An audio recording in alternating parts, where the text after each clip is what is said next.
جہان دے تلوں کے ہر انسان دے خبر شا مسلمانا پاتی دا مکان دے لاړو ډیر شاهان پنا شستا دمخا لګیاي ته هغه سکارو نکړې پخوا لاړو ډیر شاهان پنا شستا دمخا لګیاي ته هغه سکارو نکړې پخوا غریب کشا جہان دے دمرک پلا روان دے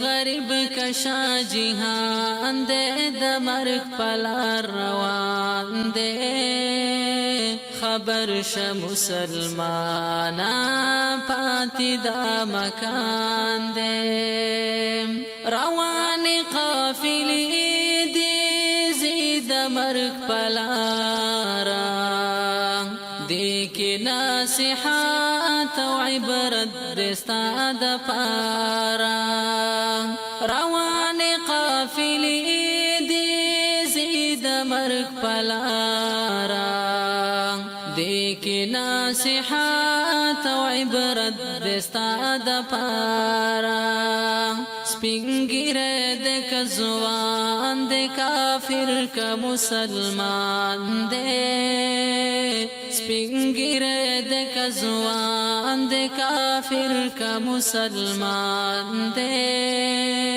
خبر شا مسلمانا پاتی داما الحمدللہ رب العالمین والصلاة والسلام على سید المرسلین محمد وآلہ وصحبہ اجمعین اما بعد فاعوذ باللہ من الشیطان الرجیم بسم اللہ الرحمن الرحیم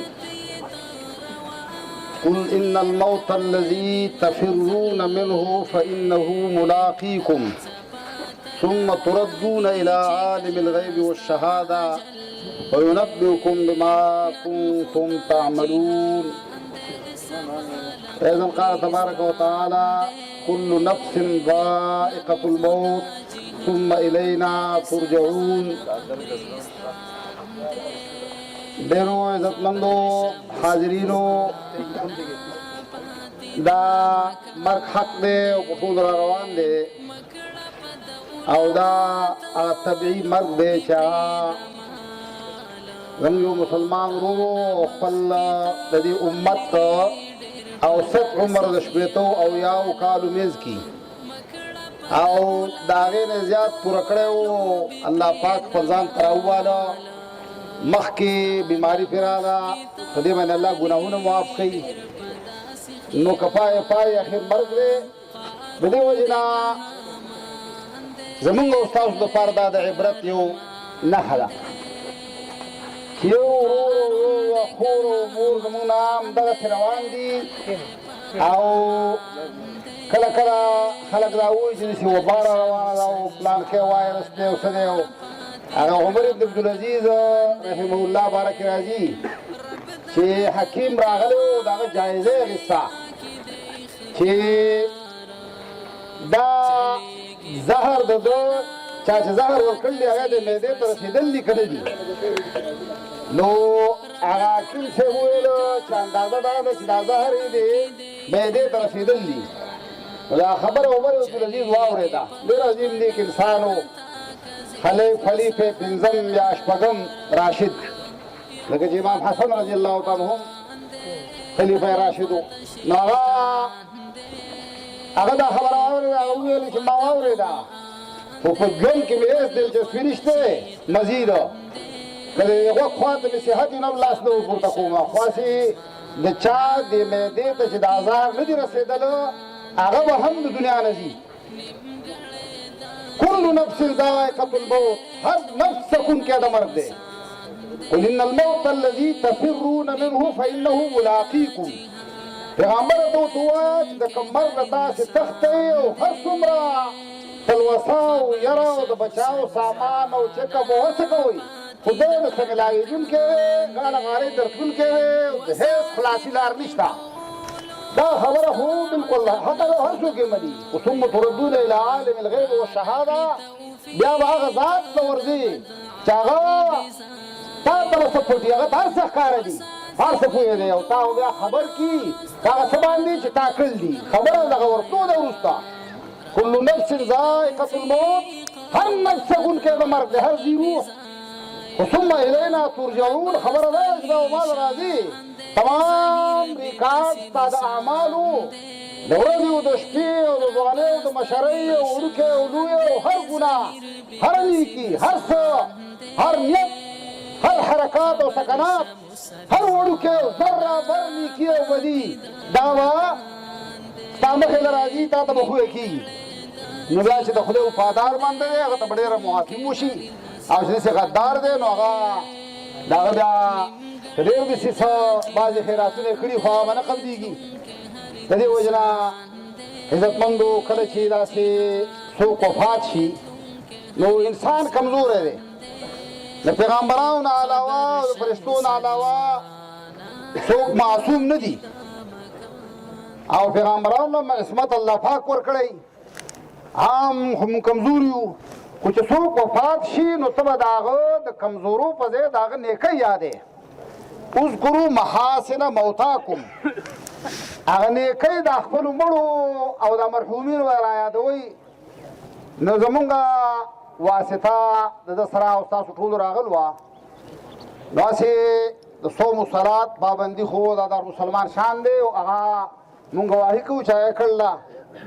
او د دې سره د دې قرآن مجید د درس او ترجمې سره به د ډېر زیات شوق و، او د دې ځای نه به هر کال په پابندۍ سره کوشش کوو چې الله اکبر جومات کې هلته درس وي هغې ته ځان رسوي.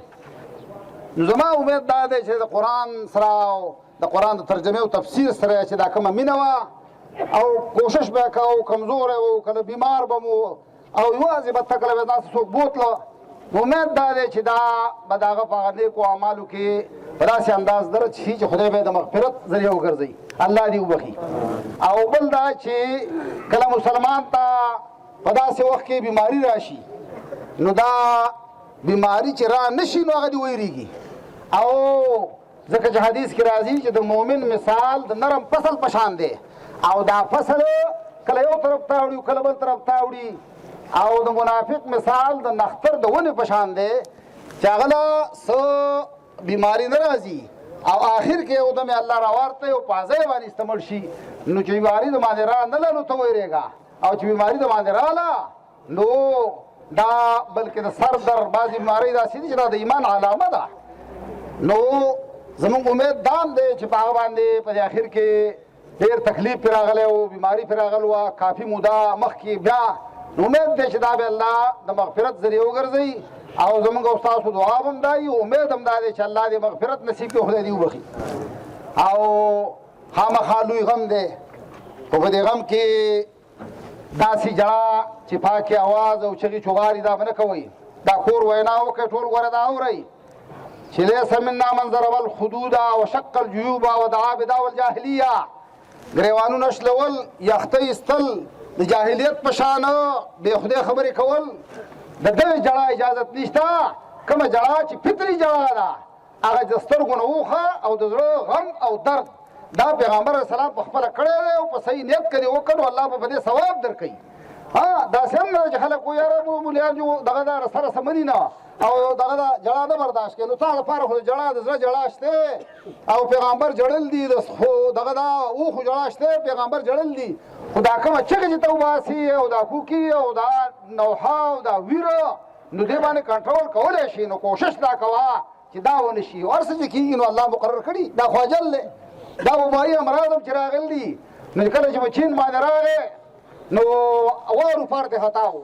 اوس چې څومره الله پاک هلته کې هغه وژنل هغه مړه کړه نو د هغې نه بعد اوس هغه وایي مونږ په مقابله کې کامیاب شو. داسې نه وایي چې الله پاک را باندې صحت او عافیت راوسته. نو دا خبرې ونه کړې، دا بعضې خبرې د شرک خبرې. حدیث کې راځي کله زه باران وکړم نو څوک زما سره شرک وکړي او ستوري او سپوږمۍ راسره شریک کړي چې مطرنا بنوع کذا و نوع کذا. او څوک ویله پلانکي او دا خدای پاک او پلانکي دا وکړه.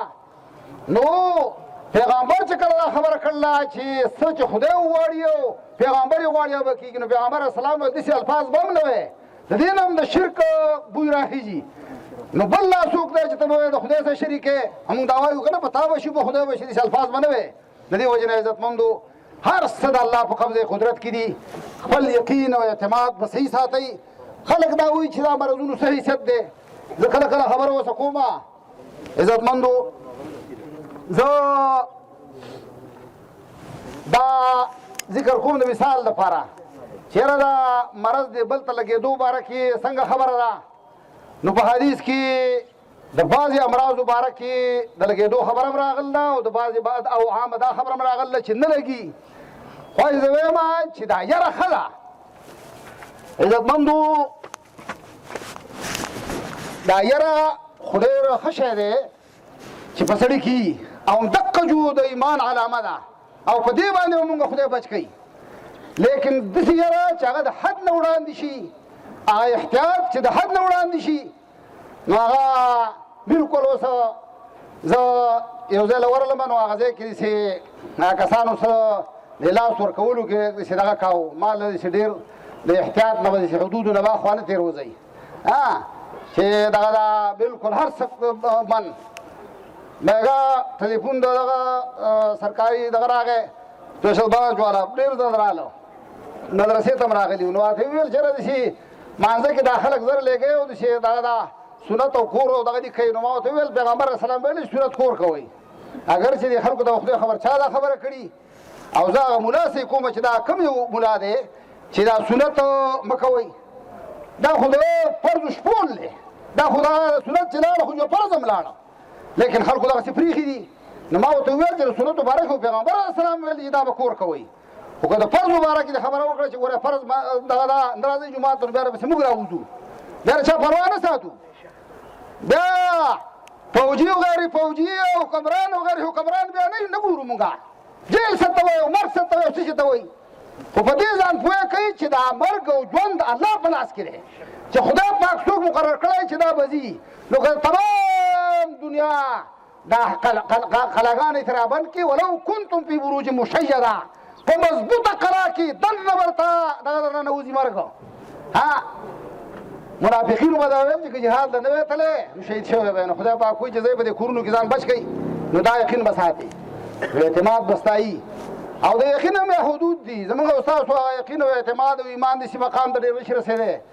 یو ځل د خالد بن ولید رضی الله تعالی عنه یو کافر د مشر سره مذاکرات وو، هغه محاصره کړی وو، هغه مشر ورته رالېږلی وو د قوم. ویل لاشه مذاکرات ورسره وکړه، خو هسې نه چې ګوره ناکام راشي. جو هغه ځان سر زهر وړي وو، هغه زهر ورته هغه زهر ویله چې سم الساعه یې ورته ویل چې فوري زهر دي، دا چې سړی اوس کړي نو یو دم هلاکېږي. نو هغه چې راغی مذاکرات یې د خالد بن ولید رضی الله تعالی عنه سره کول، نو هغه ویل دا څه دي په دې بوتل کې څه در سره دي. نو په هغه لیکلي وو چې دا فوري زهر چې د دې نه یو ګوټ وکړي نو سیده دې بیایي. نو هغه ورته وویل چې ګوره دا بول ټیک ده چې ځان به زهري لاشي نه ساتي، او هسې نه چې ته هم وایې چې زه بوتل په شا راوړم. دا یو وجه ده چې کوم بوتل به داسې راواړو نو به کېدای شي د هغې نه مخکې مړو. خو خالد بن ولید صاحب سیف من سیوف الله، خو د الله توره وه. هغه ویل ته راکړه ماله چې راوړه بسم الله الذي لا یضر مع اسمه شیء فی الارض. دا کلمات بسم الله الذي الرحمن دا الفاظ به کې وویله، دې کې مختلف لغه روایت دي. نو چې ټول یې وڅکه سړی وایي چې اوس به جدا یو دم ختمېږي. هغه ویل ختمېده الله په لاس کې دي، چې الله پاک غوښتلي چې زما نور ژوند نشته، نور څوک نه شي رامنې کولی. او چې الله نه یې غوښتل نو دا اوبه څکلي یا نه څکلي. د دې وجه نه داسې ډېره یاره به هم نه کوي، دا ډېر چیرېږي سړی که نه، او بلکل یې رپېږي نو هغه بیا ګورې د وخت نه مخکې مړي. د دې وجې نه عزتمندو یو سړی وایي چېرته روان و ملګري سره، نو بره نه مار راښکته شوی و د یو ازغنې ونې نه، یو د دا سر یې لغړ نو هغه یې وچیچه. نو هغه بل ملګری ورته وویل یاره ته دغه دا څه شي وچیچلم. هغه وایي غني ووالې، بل خاجه غني ووالم، اجازه یې سره راښکه لاړه. کال له بیا په هغه ځای باندې راتېرېده، وایي تا ته پته شته چې په دې ځای ته تېرېدې او هغه څه چیچلی وی چیچلی دغه دا غني نه یې والې، خوار شوی مار خوړل دا کړی وی. خو ما چې ونېرېږي خبر مار زه خو دا کچلی ما بس وایي زه غر کې مغزار خو به را پراته وي یو لاړ سړی بیمار شو د هغې نه ویې لاړ مړ شو د دې وجې نه دومره یاره به هم نه کوې زمونږ په کور کې زما ورونه دلته ناست دي مشه زمونږ لالان ناست دی نو هغه زمونږ د والدې الله دې ژوندی ساتي او د والد صاحب د الله وبخښي د هغو دوه مزاجونه وو زمونږ د والدې چې مزاج چلته به چا پرنجی وکړه بس په ما یخنۍ دې وواله یو استخنۍ به وواله یو خبره ولاړه او زمونږ د والد صاحب چې مزاج وو چې هغه په اخر کې د ټي وي شکایت ورته هم شوی و او موږ اوس یو ځای روټۍ خوړه په هسپتال کې ټي وي ورسه او دغه د چاچل نه راوستې نو هغه به اړو پروا نه ساتله چې هېڅ څه پې نه کېده نو ډېره زیاته یره به هم نه کوئ چې جومات ته بند لاس به ورملا وهل بند او دغه دا عبادت بند او هر څه بند نه حدود دي د هغې به لحاظ ساتئ د هغې به پاسداري کوئ عزتمندو او هر څه کې به د علماو سره رابطه ساتئ بعضې خبرو کې به ټیک ده د حکمران جایزه خبره هغه به هم منل پکار دي او داسې نه چې ته مخالف یې جدا شي مخالف یې خو دا نه چې هر حکم کوي او هغه به ته دغه نافظ کې نو دې باره کې زمونږ به دا درخواست وي چې دا وخت عزتمندو علما کرام ناست دي محترم شیخ الحدیث حضرت مولانا نصیر صاحب هم دی او دغه دا نور علما کرام دي خو زه مختصر دا وینا ته کومه چې د دې ټولو مرضونو علاج دا دی چې راځئ الله ته راوګرځو بلکل او خدای ته راګرځېدل داسې نه چې په دې غوږونو داسې توبه وباسو یا داسې خښتګ وڅنډو خښتګ خو موږ پناه کړي یو موږ د زړه التقوا هاهنا دې سینه کې یاره وساته خدای پاک وایي ولقد اخذناهم بالعذاب زه یې راونیسم په یو عذاب باندې په یو وبا باندې یو دچکه ول ورکړمه فما استکانو لربهم وما یتضرعون خو نه سلامي کېږي نه عاجزي نه اختیار یې سر نه کته کوي بیا هم دغسې دغه دا بدماش دی ماله نه راځي ما ته جواب فریاد نه کوي زما قرآن ته زما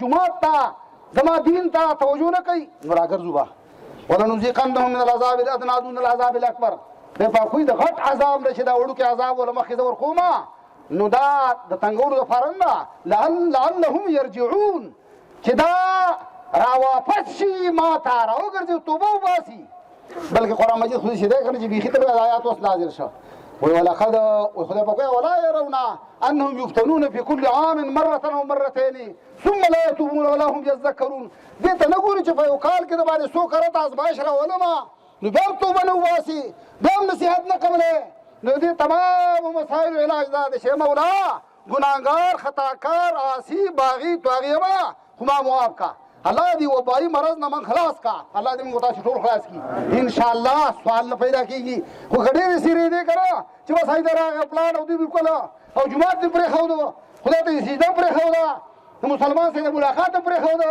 نو داسې خطرناک سره چې دې ویرېږي نو په هغه پسې بیا دا شی راځي الله دې موږ تاسې وساتي د دې وجې نه موږ امید ساتو چې زموږ دا ورور به اله العالمین د دې بیمارو په وجه د قرآن سره درس د مینې په وجه باندې چې باقاعده به ته هغه الله اکبر جماعت ته په دې به الله پاک وبخي او دا نیک اعمال به انشاءالله د هغې قبول کړي او موږ او تاسې هم چې د هغې جنازې ته راغلي یو الله به زموږ ستاسو مغفرت هم نصیب کړي د هغې وراره او زموږ شیخ الحدیث القرآن حضرت مولانا نصیر صاحب هلته موجود دی پکار چې هغه هم څه کلمات وایي او هغې حق دی نو تاسې به غور باندې خبرې واورئ خپل منځ کې خبرې مه کوئ محترم حضرت مولانا نصیراحمد صاحب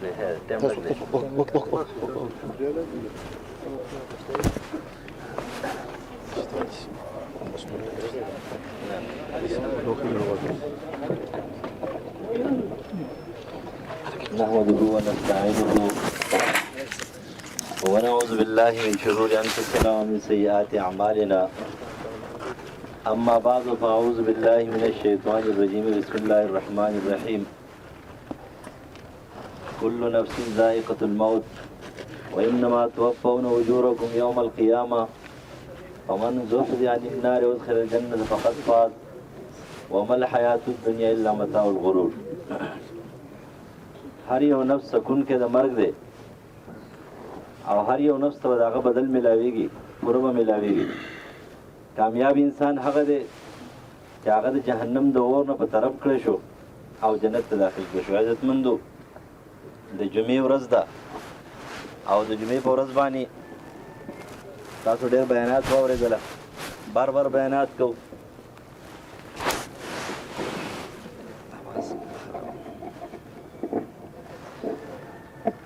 مولانا صاحب هم خبره وکړه د انسان الله تعالی ډېر کمزور دی. خلق الانسان ضعیفا، دا انسان ډېر کمزور دی او د کمزورۍ وجه خدای تاسو ته ښکاره معلومه ده چې د دنیا یو آفت ته او یو مصیبت ته او یو بیمارۍ ته نشي ټینګېدی، په خواهش ته هم نشي ټینګېدی.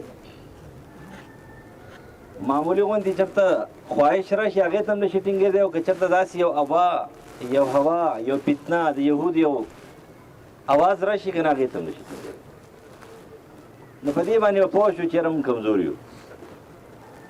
او د کمزوري انسان همیشه دپاره تاسو فکر کړئ، کمزوری انسان هغه چې کله د زورور د لاسه ووهلی شي او کمزوری شي نو هغه څه کوي؟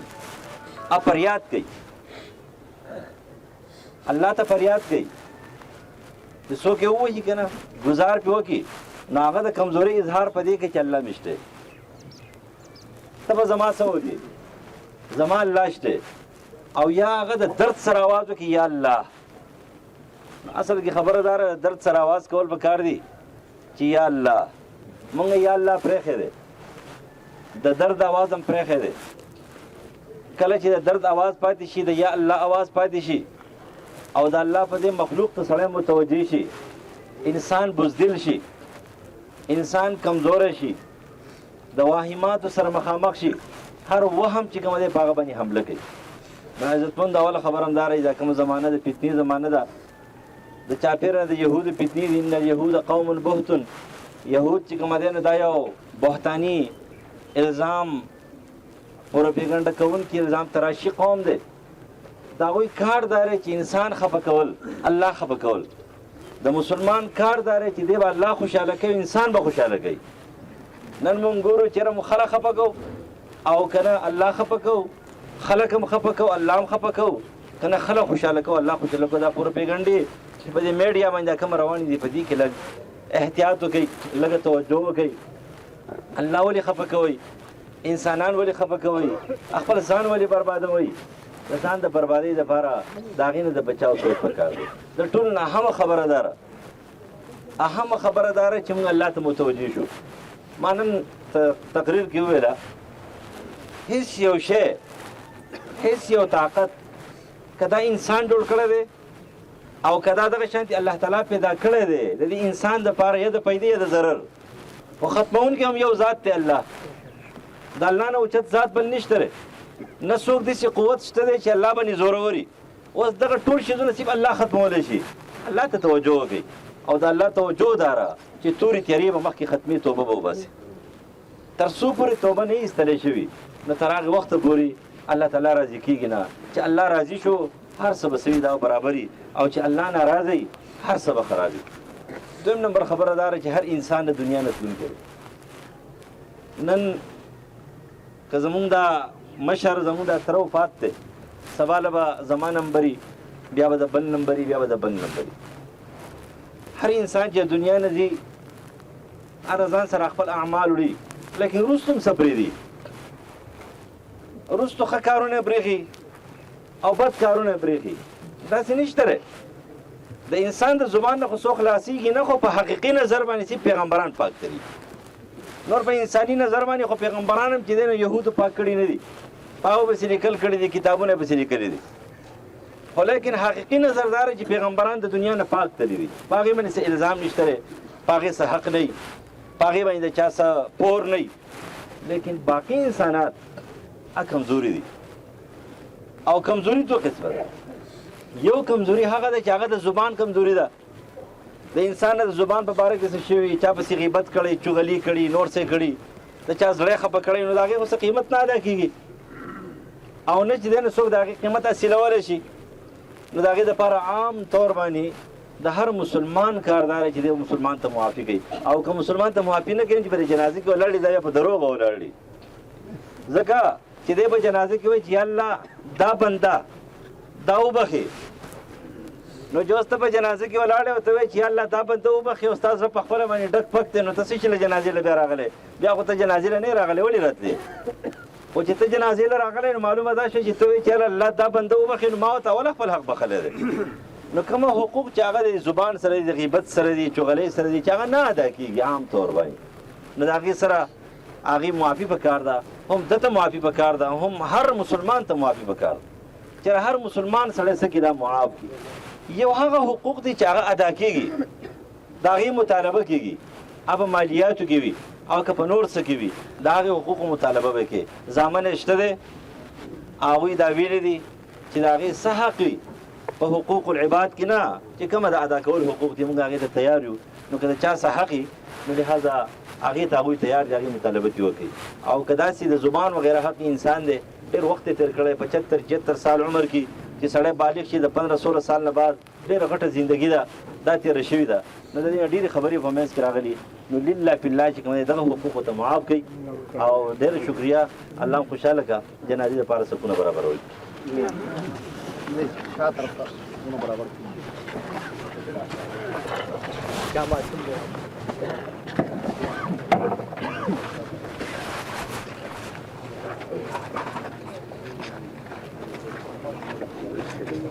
زي لك شاطر زي يقولوا شاطر.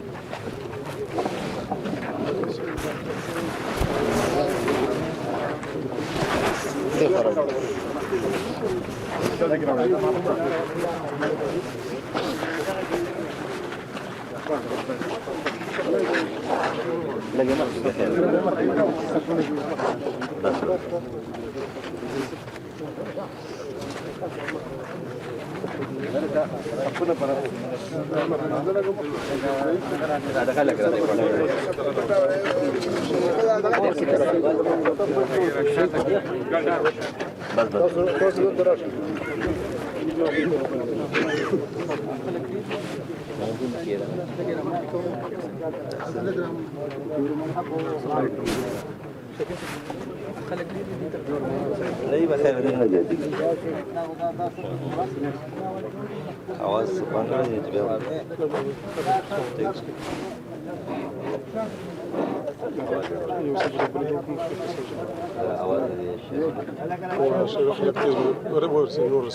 आवाज सर वाला लक्ष्य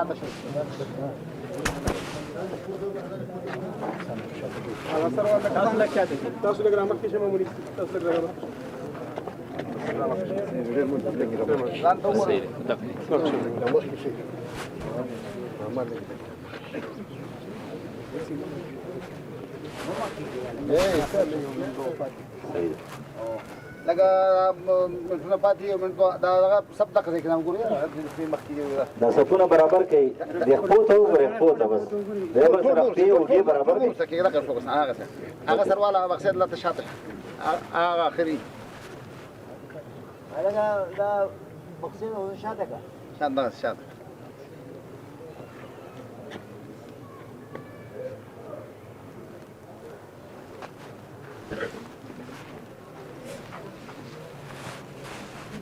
بر طرف ته ځشته بر طرف ته اسراف شي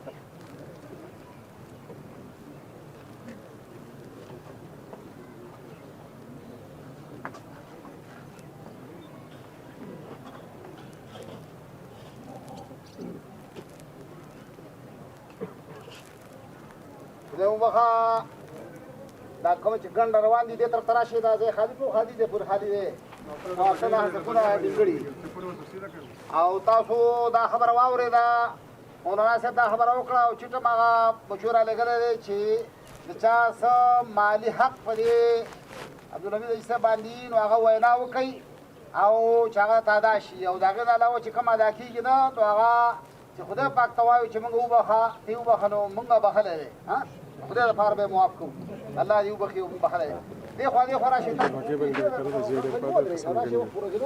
پیسې د یې پر وخت دروازې نه کوم ګټه دې خوا راشي دې دې دا وګړه د بګې د برابر دي سب څه دې اول دی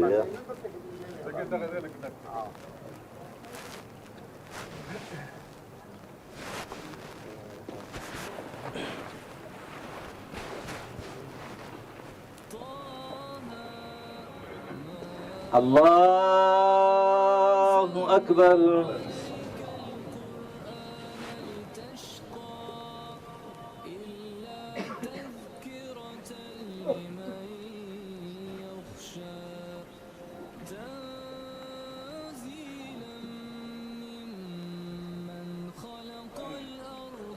السماوات العلى الرحمن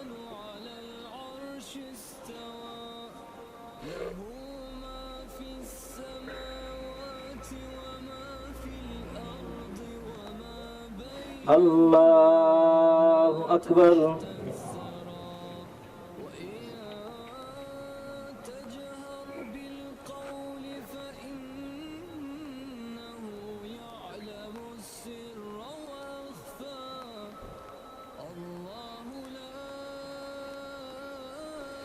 الله أكبر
الله أكبر. السلام عليكم ورحمة الله. السلام عليكم ورحمة الله.